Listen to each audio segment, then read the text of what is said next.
Bonjour, bonjour. Donc aujourd'hui, ce sera la petite vidéo donc, sur les carnets d'ordre. Donc je voulais vous présenter un petit peu ce produit-là, à quoi ça sert, qu'est-ce qu'on peut en tirer, et voir avec vous les différents carnets. Donc vous avez un carnet, vous avez deux différents carnets, le carnet lourd et le carnet léger. Donc on va voir un petit peu les propriétés de chaque instrument et leur carnet. Donc, par exemple, ici, vous avez devant vous donc le mini S&P. Donc, c'est un carnet qui est lourd. On peut le voir ici parce qu'il y a pas mal de lots à l'achat et à la vente. C'est-à-dire que le carnet lourd, on va dire que l'avantage, c'est qu'il est plus stable dans le sens où le prix va évoluer assez lentement. Donc, pour vous parler un peu du carnet, vous avez ici donc tous les ordres d'achat qui sont là, et tous les ordres de vente qui sont ici. Et à droite, vous avez donc le volume pour chaque prix, c'est-à-dire par exemple, il y a 3988 contrats qui ont été exécutés à 2064,50 et au prix actuel, donc 2063,25, il y a eu 3710 contrats qui ont été exécutés et ainsi de suite. Donc ça, c'est vraiment le carnet d'ordre. Donc pour parler de la taille des lots, donc pour le mini S&P, le point est à 50 $. Et donc, à quoi sert cet instrument en fait? Cet instrument est pour moi en fait un instrument de scalping. C'est pas vraiment un instrument sur lequel je vais rester très longtemps sur le marché. C'est vraiment à titre de scalping uniquement.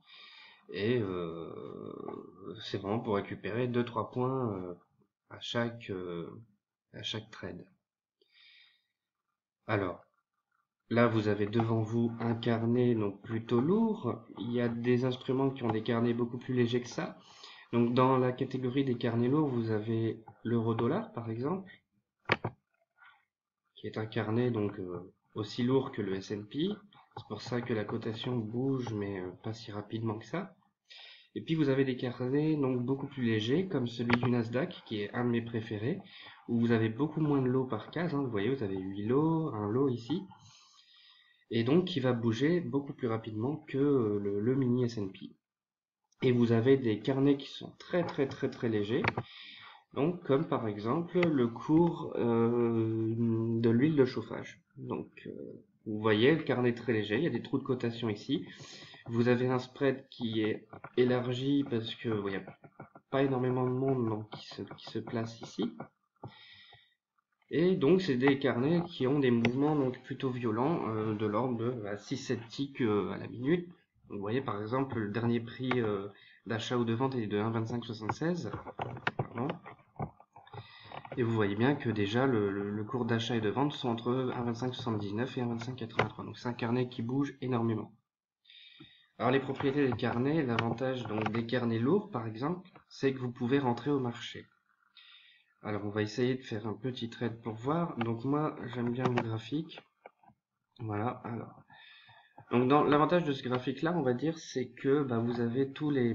Ici vous avez une espèce de market profile pour la journée.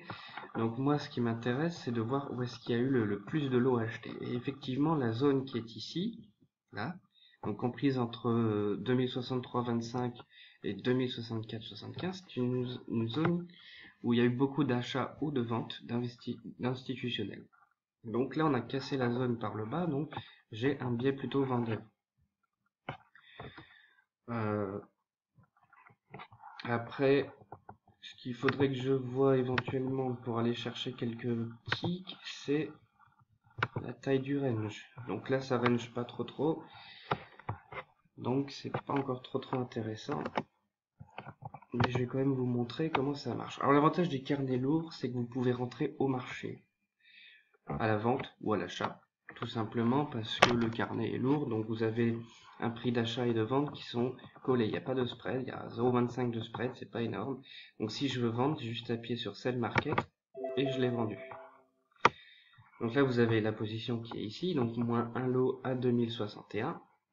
Et vous avez donc la plus-value latente qui est là. Donc l'idée ici, c'est vraiment d'aller chercher 2-3 ticks. Donc après, si vous voulez clôturer votre ordre, comme vous êtes à la vente, il faut placer un ordre d'achat. Donc admettons, si je veux 2 ticks, je vais placer un ordre d'achat ici. C'est-à-dire que si mon cours ici, qui est à 2061,75, descend à 2060,50, alors, donc du coup, la position se clôturera automatiquement. Donc ça, c'est pour les carnets lourds, c'est plutôt pratique pour pouvoir rentrer à l'achat ou la vente. Alors pour les carnets lourds comme le mini S&P et puis l'euro dollar, il n'y a pas de problème, vous pouvez tout à fait rentrer au marché. Donc là par exemple, vous voyez ici, on va aller rejoindre cette petite zone là. Donc je vais prendre à l'achat. Oh, j'ai pris 25 lots, j'aurais pas dû. Et je vais juste aller chercher 2 ticks, pas plus. Donc quand il va arriver à 1,0918, donc l'ordre se clôturera automatiquement. Donc on va voir si c'est possible pendant la durée de la vidéo.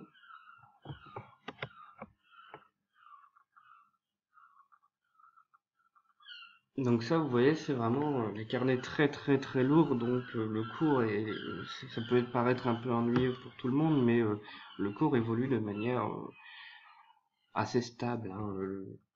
Donc là, vous voyez, les ordres de vente commencent à se vider, on devrait monter d'un tick, voilà.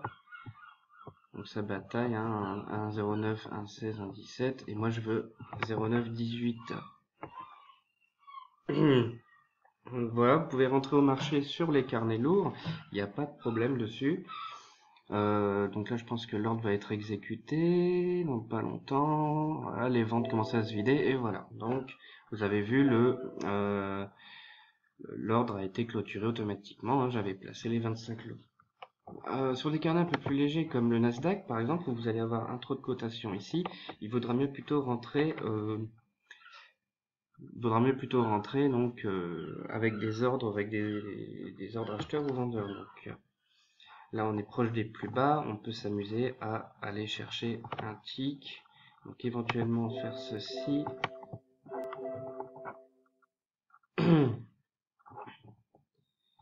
Donc là, voilà. Donc vraiment là vous pouvez rentrer que en ordre automatique puisque c'est quasiment impossible d'acheter au marché. Si vous achetez au marché, effectivement vous allez rentrer assez proprement, mais vous risquez d'avoir un spread qui s'est élargi. Mais un spread en futur, ça peut être énorme. Donc ça c'est pour les carnets plutôt moyens. Mais pour les carnets plutôt légers comme ceci, là il vaut mieux plutôt étaler ses ordres. Donc vraiment, si vous voulez par exemple faire le market maker entre guillemets, vous placez donc ici plutôt assez loin en fait du dernier cours d'achat ou de vente. Et puis ensuite essayer de tenter un mouvement donc de va-et-vient sur ce genre de marché. Le carnet là, vous voyez, le cours décale assez rapidement parce que c'est un carnet léger. Voilà, donc j'espère que la vidéo vous a plu. C'est pour les carnets. Alors il y a énormément d'utilisation du carnet. Moi personnellement, je ne connais que ça. Après, il y a des spécialistes qui ont des méthodes plutôt bien rodées en fait pour pouvoir trader uniquement sur carnet d'ordre. Moi, j'aime bien avoir un graphique pour pouvoir me situer où je suis par rapport aux lots qui ont été exécutés. Mais sachez qu'il y en a qui effectivement vont ne faire que du carnet. Voilà, donc c'était la vidéo sur les carnets. Donc vous avez appris qu'il y a les carnets lourds, les carnets légers, puis les carnets plutôt moyens. On peut rentrer donc au marché sur les carnets lourds, il n'y a pas de problème, il y a toujours un ordre qui vous attend. Par contre, sur les carnets beaucoup plus légers, il faudra penser à placer vos ordres de manière, enfin, à les placer plus loin par rapport au dernier prix exécuté. Voilà, donc c'était la petite vidéo sur le carnet d'ordre. N'hésitez pas à poser des questions sur la chaîne YouTube.